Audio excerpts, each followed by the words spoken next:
Bonjour à tous les amis, une petite vidéo aujourd'hui sur le thème des conducteurs d'engins et entre autres là, conducteurs de chargeurs ou aussi appelés chargeuses, ça dépend, on peut appeler ça les deux.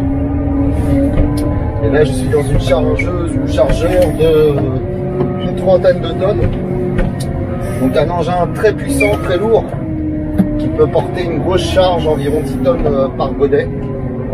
C'est assez énorme, je ne sais pas si vous pouvez vous représenter, c'est presque un poids lourd quoi. Je mets mon blouson, commence à faire chier dans l'engin.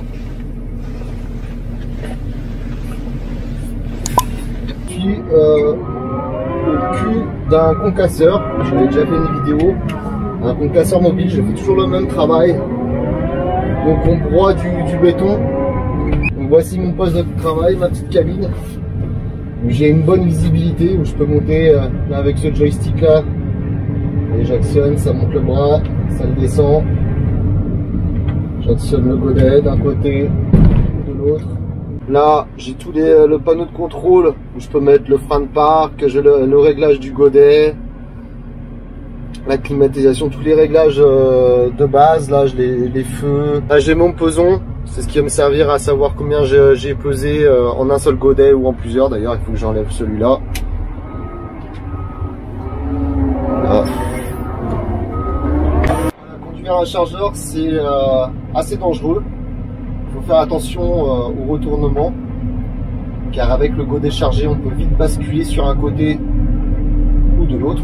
Je me suis déjà fait une petite frayeur une fois comme ça. J'avais le godet chargé en hauteur, puis j'ai pris amorcé un léger virage.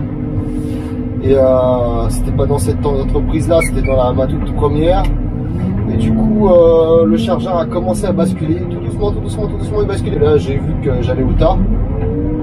Alors, j'ai eu le réflexe d'actionner mon levier et j'ai vidé le godet d'un coup. Ce qui a permis au chargeur de revenir sur sa position initiale en faisant quelques rebonds. Et là j'ai eu quand même une suite, je me suis arrêté 5-10 minutes de travailler parce que j'étais un petit peu blanc. Je ne sais pas si vous imaginez un engin de cette taille aussi lourd se retourner, ça doit être très impressionnant déjà pour la sécurité, et ensuite il y aurait eu des grosses conséquences derrière vis-à-vis de mon emploi.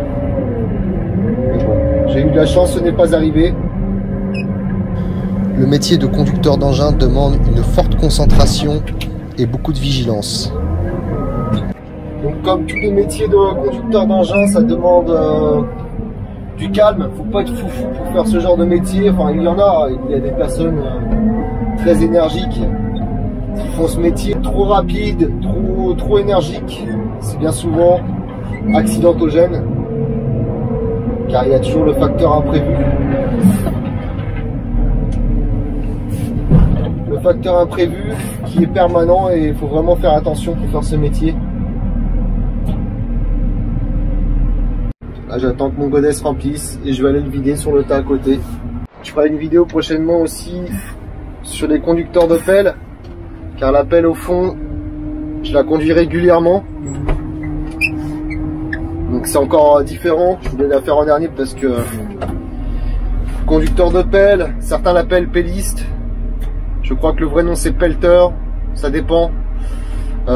C'est quand même un métier à part entière, avec des gestes systématiques à prendre au niveau de la gestuelle du bras.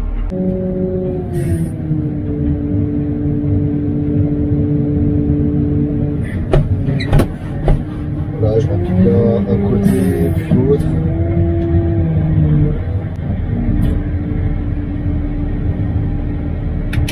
Et j'emmène.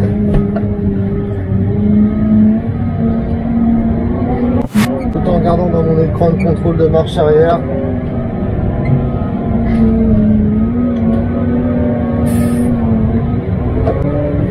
Car il y a pas mal d'engins qui travaillent ici. Et faut vraiment faire attention. Les accidents ne sont pas rares malheureusement. Petits ou gros d'ailleurs. Il peut y avoir des petits accrochages comme des accidents plus graves. Parce que le problème avec les engins, les gros engins comme ça, quand il y a un accident avec un homme, on va dire un accident extérieur avec un homme, souvent vent, l'issue elle est pas très... Elle est pas sympa. Cet engin a des roues presque aussi hautes que moi. Je vous dis pas là... Si vous vous faites écraser, il fait 30 tonnes, bah voilà. Il ne reste pas grand chose à l'être humain. C'est pas ce que je préfère faire le chargeur, chargeuse. Mon engin préféré ça reste la pelle. Donc là je vais monter un peu sur le tas pour vider un peu plus haut.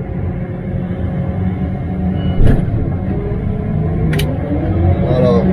Et encore là c'est le début du tas, après je le cambrerai bien pour vraiment le mettre plus haut. Plus on met haut sur le tas, mieux c'est, plus on en met, forcément, c'est logique.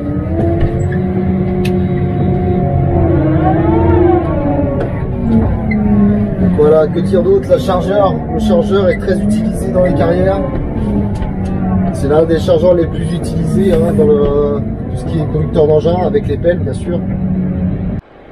C'est bien, maintenant je suis équipé grâce à ma nouvelle petite caméra, j'ai même le retour dans mon téléphone, je vois ce que vous voyez. C'est quand même bien le progrès, puis je peux arrêter, faire stop, on, stop, donc ça je vais pas m'occuper de la caméra, elle est fixée, c'est quand même vraiment pratique. Ce genre de petite caméra, et puis ça a une vue plus immersive. Ça permet de bien prendre les commandes, c'est quand même pas mal. Avant je filmais avec mon téléphone, mais c'est quand même bien mieux comme ça. Alors là je fais ça, mais dans les carrières, par exemple j'ai commencé sur une Volvo 220, une chargeuse Volvo 220 qui est encore plus grosse, qui fait 35 tonnes. Je pouvais mettre jusqu'à 14 tonnes dedans, je ferai des vidéos je pense que je rajouterai des vidéos dessus. Et je faisais de l'alluvion. J'allais chercher, il y avait une couche d'environ 5 mètres, 5-6 mètres d'alluvion. Et j'allais me charger en alluvion pour le mettre dans une trémie pour l'alimentation de la carrière en fait. J'alimentais la carrière, voilà. Je vais vous proposer de découvrir d'ailleurs les premières vidéos. Mon premier post sur la 220. Allez, c'est parti.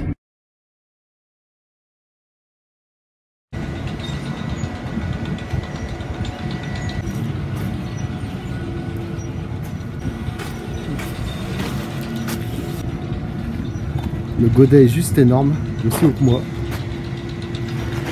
On peut mettre plus de 14 tonnes dans un godet. Et ce véhicule fait 33 tonnes. Je sais pas si ça vous parle, 33 tonnes, les pneus sont énormes. Donc là, je vous montre mon poste de conduite. Voilà. Voilà, c'est une nouvelle machine, vraiment agréable à conduire. Donc là, mon poste de conduite, j'ai ça pour la direction. Donc là, il n'est pas enclenché parce que je l'ai relevé. Je rappuie là. J'enlève la vitesse, je rappuie là. Et là, voilà, là ça tourne. Ça c'est mon joystick pour lever le godet. Hop. Voilà, vider ou ça le fait s'incliner. Donc là j'ai la direction droite, gauche. Je peux aussi utiliser le volant que je n'utilise pas. Marche avant, marche arrière, point mort.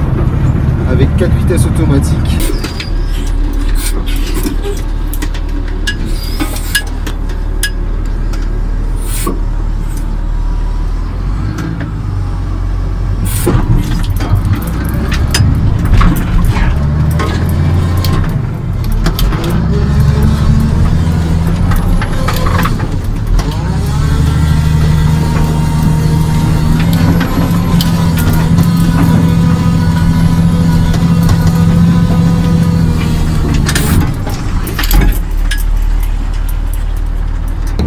Tonnes le godet, voyez ce que ça fait, c'est énorme.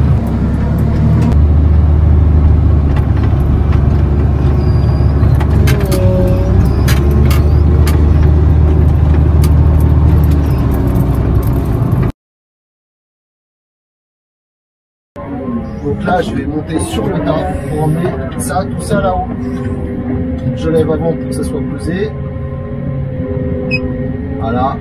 Là, c'est pesé et ajouté. Et maintenant, je vais littéralement monter sur le tas tout doucement, en inclinant un peu le godet pour pas que ça me renverse dessus.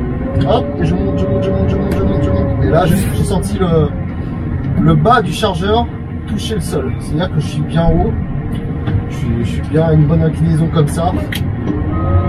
Là, je redescends en le relevant un peu mon drap pour pas qu'il me tape le tas et je repars.